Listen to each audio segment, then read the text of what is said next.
My wife emailed, "I'm filing for separation, please respect my privacy." I replied, "Of course." Then I forwarded her message to our mediator, closed our joint credit line, and removed her as my emergency contact at work. 48 hours later, HR called. Her new privacy wasn't so private. I, 41 male, operate on logic. It's my job as a systems architect, and it's how I've always navigated my life. When there's a problem, you define the parameters, identify the variables, and execute a solution. So when the email landed in my inbox 2 days ago, on a Monday afternoon, I treated it like a critical system failure. The subject line was just her name, Corinne. The body was just as sterile. "Leo, I am writing to inform you that I will be filing for a legal separation. I have moved my essential belongings out and will arrange a time for the rest. I believe this is for the best. Please respect my privacy during this difficult time. All further necessary communication should be in writing. See 12 years of marriage terminated via email. No conversation, no warning." We'd just spent the weekend working on the garden. We had dinner reservations for her birthday next week. Difficult time. The audacity of it. The hurt was a physical thing, a hot spike behind my ribs, but I pushed it down. Panic solves nothing. She set the new parameters. I just had to operate within them. Respect my privacy. All communication in writing. Okay, fine. I typed my reply, my fingers steady on the keyboard, of course. Then I began executing the solution. It wasn't revenge. It was risk mitigation. Forwarded the email chain to our mediator. We'd been seeing Dr. Albright for a few months to work on communication.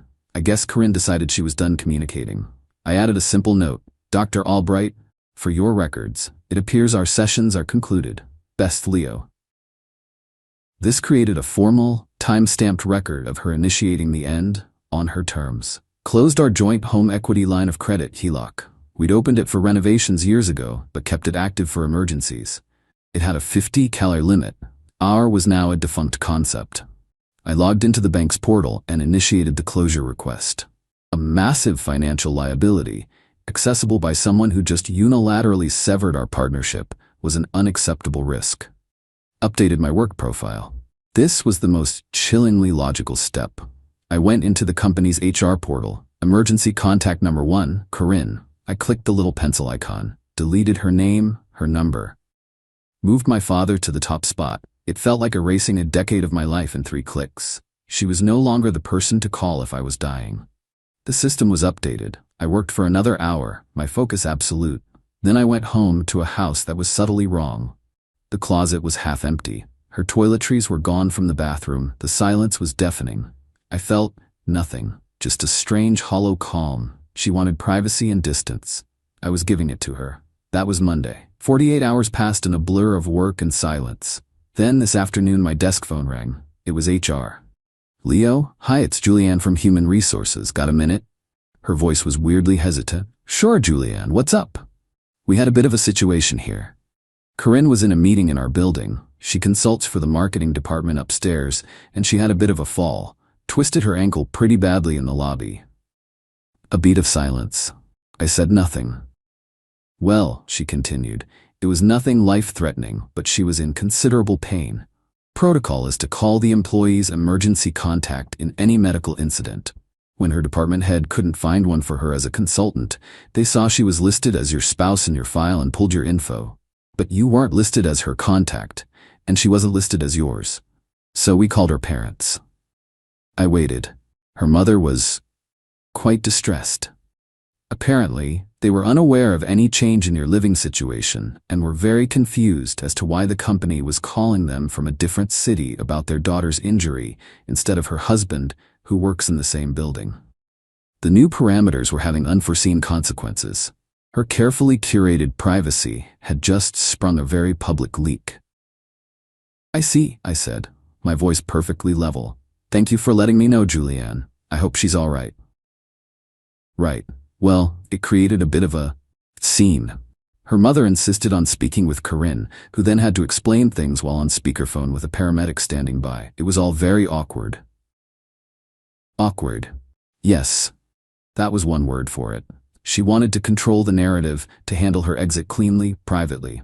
But reality and HR protocol had other plans. The system failure was now cascading. and I had a feeling the next communication from her wouldn't be so polite. Update 1. It's been a week since the email. The quiet Cold War has turned hot. As predicted, the next communication was not polite. It came about an hour after the HR call, a string of texts that completely ignored her own in-writing only rule. They called my mother, my 68-year-old mother, with a heart condition. What is wrong with you? You took me off as your emergency contact? After 12 years? That is the cruelest, most psychopathic thing I have ever heard. And the HELOC is frozen? I was going to use that for the deposit on my new apartment. You have left me stranded. I read the texts, the entitlement radiating through the screen. She detonates our life, demands privacy, then screams at me when the consequences of that privacy prove inconvenient. I didn't reply to the texts. I took a screenshot of the conversation and emailed it to the mediator with the subject line, "Further correspondence." The real confrontation came 2 days later. Saturday morning, I was drinking coffee when my video doorbell chimed. It was Corinne and her sister, Beatrix. Corinne was on crutches, her foot in a boot, looking furious. Beatrix looked like a thundercloud. I didn't open the door. I spoke through the intercom. "Corinne, you said you'd arrange a time. Don't be an infant, Leo. Let us in. I need my things, my important things. Your email said you would arrange a time. This is not arranged. Send me an email with a proposed day and time, and I'll confirm if it works."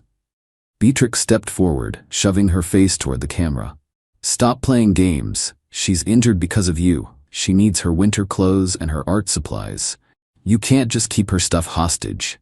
"Injured because of me?" I asked, my voice flat. I wasn't aware I controlled the structural integrity of the lobby floor. Corinne let out a frustrated scream. "You know what she means. If you hadn't been so petty and changed the contact info, none of this would have happened. It was the stress." The logic was breathtaking. It was my fault she fell because I followed her instructions. "Send me an email," I repeated and ended the call. They banged on the door for another 5 minutes before leaving. An hour later, I got an email. It was a list. Not a proposed time, but a list of demands. She wanted her things, but the list was interesting. It included the set of antique cartography prints from the study, the handcrafted bookshelf my grandfather made, the limited edition turntable we bought together. These weren't her things. These were our most valuable, sentimentally significant assets. This wasn't about clothes. This was a smash and grab. She thought she could just come in and gut the house of everything of value before the formal separation process began. I replied, "Corinne, thank you for the list. I am available next Saturday between 10 a.m. and 2 p.m. for you to retrieve your personal belongings, clothing, toiletries, etc. Please be advised that shared assets, including all artwork, furniture, and electronics, will remain in the home pending formal division of property during mediation or legal proceedings. They will not be removed. I will have a third-party observer present to document the removal of your items." Leo, the response was almost immediate. "A third party? You snake. You're trying to make this as difficult as possible. Fine. But you haven't won anything." The entitlement was one thing. The sheer, unadulterated greed was another. She didn't just want out. She wanted to burn the whole place down on her way out and sell the ashes.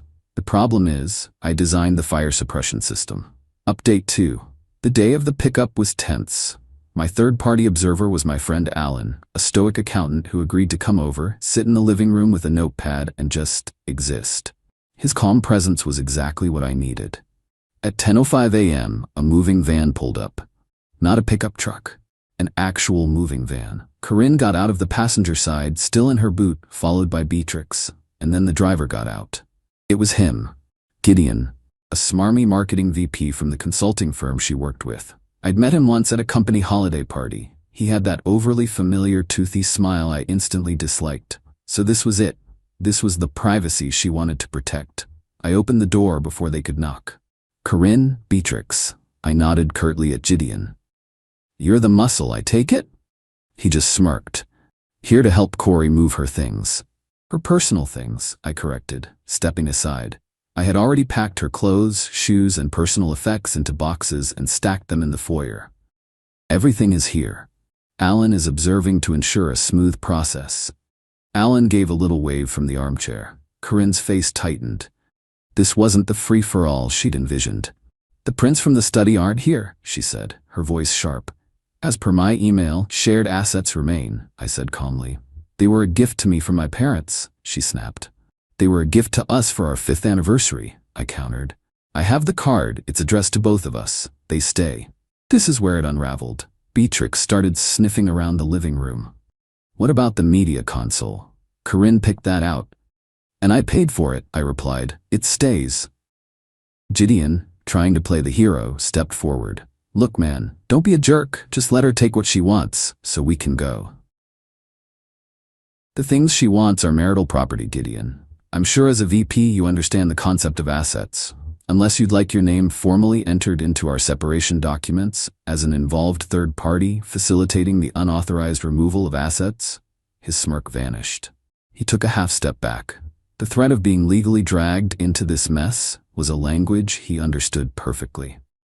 The final straw was an art piece, not one of major monetary value, but immense sentimental value. It was a strange, beautiful sculpture made of driftwood and recycled glass we found in a tiny gallery on our honeymoon. It represented the start of everything. "I'm taking the Wanderer," she declared, moving toward the mantelpiece. "No," I said. My voice was low, but it cut through the room. "You are not. It's just a piece of wood, Leo. Don't be a child." "It's not just a piece of wood, and you know it. It stays here until it is decided upon legally." She let out a sob, a theatrical, frustrated noise. And then she did something I never expected. She reached out, grabbed the sculpture, and deliberately shoved it off the mantel. It hit the stone hearth with a sickening crash, the delicate glass components shattering. Silence. Alan stopped writing and just stared. Beatrix gasped. Gideon looked horrified. Corinne stood there, breathing heavily, a triumphant, ugly look on her face. "There," she said. "Now neither of us can have it." I looked from the broken pieces on the floor to her face. The hurt I'd been suppressing for weeks finally boiled over, but it wasn't hot. It was ice cold. I took out my phone, went to my security camera app, and saved the last 5 minutes of footage from the living room camera. I didn't say a word. I just looked at her. The realization of what she'd just done in front of 2 witnesses and on camera slowly dawned on her face. The triumph was replaced by panic. "Get your boxes," I said, my voice devoid of any emotion, "and get out of my house." They scrambled. The 2 movers Gideon had hired loaded only the boxes from the foyer. They were in and out in 15 minutes.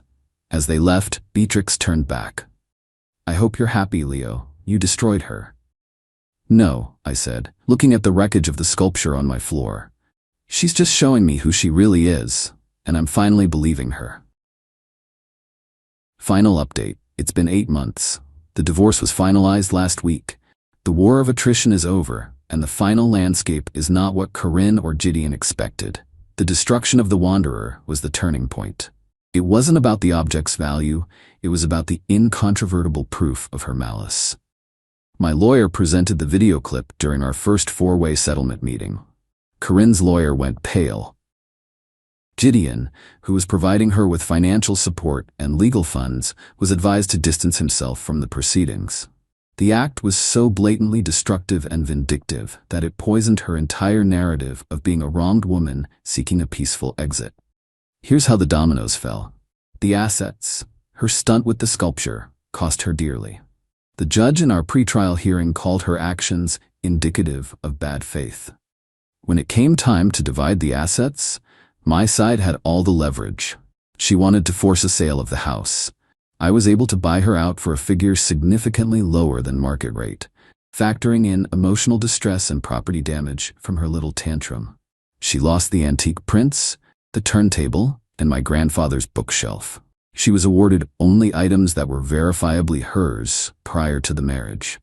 The financial fallout, closing the HELOC, was a bigger blow to her than I realized. It turned out Gideon wasn't just the affair partner. He was her business partner. They had a plan to launch their own boutique marketing agency, and the $50 from the HELOC was supposed to be Corinne's seed money. With that line of credit gone and her legal fees mounting, their business plan imploded before it even began. His financial backing started to dry up when he realized her exit from the marriage wasn't the clean, profitable venture she'd promised. The professional consequences, The HR incident had a longer tail than I expected. The awkward scene with her mother on the phone turned into quiet office gossip. Corinne's attempt to keep her affair with a senior VP private failed spectacularly. When details of their disastrous moving day and the destroyed sculpture trickled out through mutual acquaintances, their professional reputations took a hit. They weren't fired, nothing so dramatic, but they were seen as messy, dramatic, and untrustworthy. I heard from a former colleague that Gideon was passed over for a promotion, with the C-suite citing concerns about his judgment. He and Corinne are apparently still together, but living in a small, rented apartment, their grand plans reduced to dust. The final insult. During the final stages, Corinne, desperate, tried to claim long-term significant spousal support. My lawyer submitted a final piece of evidence, a detailed timeline. It started with the date she and Gideon registered the domain for their planned business, 3 months before she sent me the email. It showed, clear as day, that her departure was a premeditated financial decision, not the result of a difficult time in our marriage. The judge awarded her 2 years of minimal, rehabilitative alimony, barely enough to cover her car payments. It was a complete and total legal defeat. I never heard an apology. I never heard any remorse. The last I heard, through the grapevine, was that she tells people I had a breakdown and drove her away with paranoid controlling behavior. The narrative is all she has left, but I'm free. The house is quiet. I swept up the pieces of the Wanderer myself. I couldn't bear to throw them away, so they are in a box in the attic, a reminder that sometimes things have to be completely shattered before you can build something new. I'm starting to build. It's a slow, logical process, and for the first time in a long time, the system is stable.